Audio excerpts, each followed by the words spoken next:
Okay, so we just heard a presentation about farming in India. Now get ready for a presentation about farming in New York City. Please welcome Alexandria Lee to the podium.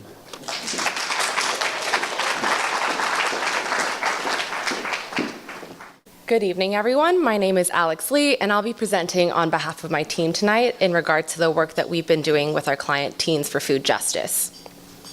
So to give you a little context first, food insecurity is a lack of access to sufficient nutritional food. It's an issue that spans environmental, social, and economic landscapes, and it's a sizable issue right here where we live in New York City. In fact, access to healthy food is especially limited in low-income communities. As a result, approximately 1 million New Yorkers go hungry every year, and about 1 in 4 children are considered to be food insecure. The map here on the right is a visualization of food insecurity in New York City, where the green pins indicate where our client is currently operating to directly tackle this issue. As you can see, where they're working right now coincides with the areas of higher levels of food insecurity, as you can see with the darker color on the map. This brings us to our client, Teens for Food Justice, or TFFJ. Since its beginning, they've been working hard to ensure equal access to healthy, fresh, and affordable food. Since then, and carrying this vision forward, they've now come to manage 3 active urban farms in New York City public schools. They run both after-school programs and curriculum days in these schools. They teach students about farming practices, nutrition and health education, and even entrepreneurship.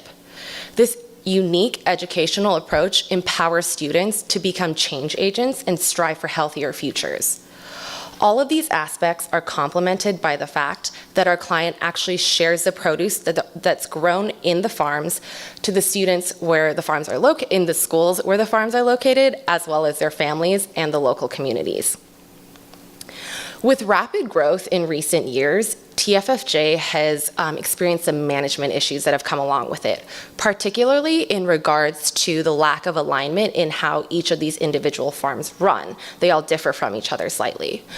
So they're really trying to get a hold of this issue right now as they're looking to expand in the future. And this is where we come in with our project. Our goal is to help TFFJ optimize their operations through standardization. This ranges from everything from actual farming practices to the organizational practices. In order to achieve this goal, we first set out to identify best practices found commonly in urban farms. Then, we developed fully fleshed out standard operating procedures that encompass these best practices and ensure the standardization across all of their farms. Finally, we determined correlating key performance indicators, or KPIs, that match each of these procedures, allowing our client to actually track the progress of these implemented procedures. The deliverables provided from this project will give TFFJ the tools that they need to sustain steady expansion. In order to achieve these steps, we first had to conduct some extensive research. This included benchmarking 8 urban farms, reading and reviewing numerous academic papers, and also conducting farm visits to each of the active sites and conducting interviews with all the internal site teams. Through all this, we found that there were considerable overlaps in what are considered common practices in urban farms. This laid the framework for us to identify best practices most applicable and beneficial to our client. So here you can see those 10 best practices that we identified. The 5 that you see on the left are the 5 most commonly found best practices across all of our external sources. This includes the benchmarking and the literature review. Many of these pertain mostly to technical farm practices, so you can see things such as detailed crop plans and technologies such as sensors that are actually implemented in the farm units themselves. The 5 on the right in green are additional best practices found in urban farms that weren't necessarily the most commonly found practices, but are particularly pertinent for our client based on their social mission, as well as areas of operation that they're currently lacking. And we uncovered this through those farm visits and the internal interviews with the team. As you can see, several of these practices are more closely tied with the social aspect of running a farm. You can see communication and even labor management. And again, this ties back to the social mission of our client. Now that we've identified those best practices for the client, we were able to translate those findings into 3 concise recommended standard operating procedures, or SOPs. And within these SOPs, they encompass those 10 best practices that I just discussed in the prior slide. Across the top are our 3 recommended SOPs: communication, daily operations management, and social engagement. So first, the communications SOP guidelines on how members within the organization should be communicating with one another. Really simple, but something that really needed alignment across the organization. Next, the daily operations management SOP is really exactly what the term suggests. It covers everything from food safety to data collection and data analysis and things that need to be done on the farm on a daily basis. Finally, the social engagement SOP outlines how they should be monitoring student and community engagement. As we're cognizant of the fact that our client is a small nonprofit and they have limited resources, we've also recommended a phased rollout plan. So what you see here from left to right is how we actually recommend that they implement it. We decided this based on a couple of things. First was the urgency of the need of each SOP. Second, the level of positive impact made by each of them. And lastly, the potential disruption and adjustment period needed, meaning that some of these are just going to take a little more time to implement than others. So now let's delve a little deeper into one of the SOPs to understand what exactly one constitutes and how they will affect TFFJ's operations. We'll focus on the student engagement section of the social engagement SOP. Each SOP is clearly segmented to first identify who the responsible person is for the procedures that are listed, as well as the objective for the procedures. So with this example, the responsible person is the farm manager, and the objective is to track proper metrics to gauge student engagement and identify areas that require improvement. So what you see here at the bottom is actually a snippet of the beginning of one of our SOPs. You see that we have 3 clearly defined action items, and they are to develop, administer, and evaluate 2 different types of student nutrition surveys. The first is an at-home survey, and the second is an in-school survey. The reason why we suggest the 2 is to help our client gain an understanding of how students' eating habits actually differ at home when their parents have a little more influence versus how it looks like in school. We also have very clearly defined timeframes for each of these actions to be taking place. With this specific SOP, we actually recommend our client to repeat this cycle periodically throughout the year to really get the best understanding of the entire scope. Our research found that effective SOPs also rely on measuring success. So we've identified key performance metrics that correlate with each of our procedures that we recommend that they implement. Sticking with this example of student engagement, here are a few relevant KPIs that we suggest that they monitor. For student nutrition surveys example that I was just detailing, a good KPI to track here would be percentage of students who believe that they have healthier eating habits, and this can be monitored over time.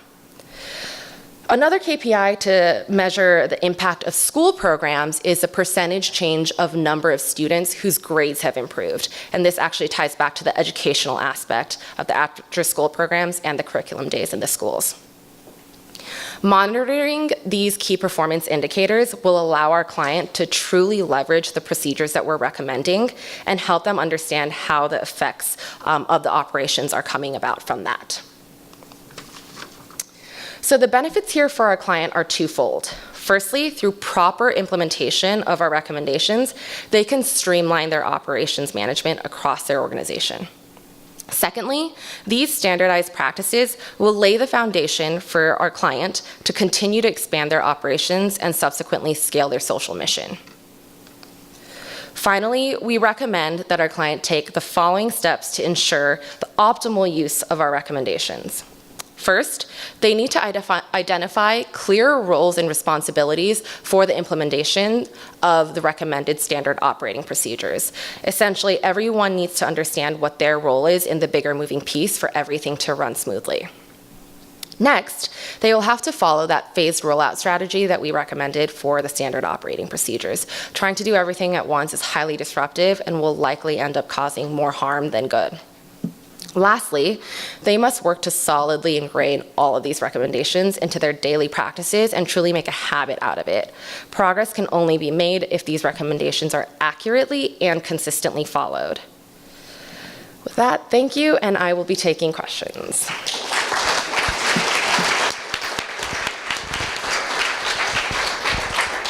Okay, questions for Alex?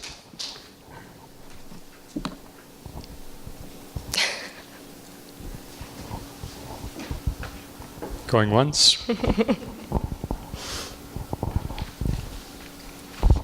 So how many standard operating procedures did you recommend to your client? So we have 3, and then under those 3, so that was the communications, daily operations management, and social engagement, and under those SOPs are several different sections that pertain to that big picture.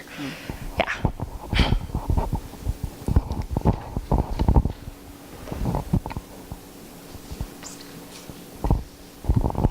With regards to the student grade data, would that be held by your client or just by the schools, and they would share the data output?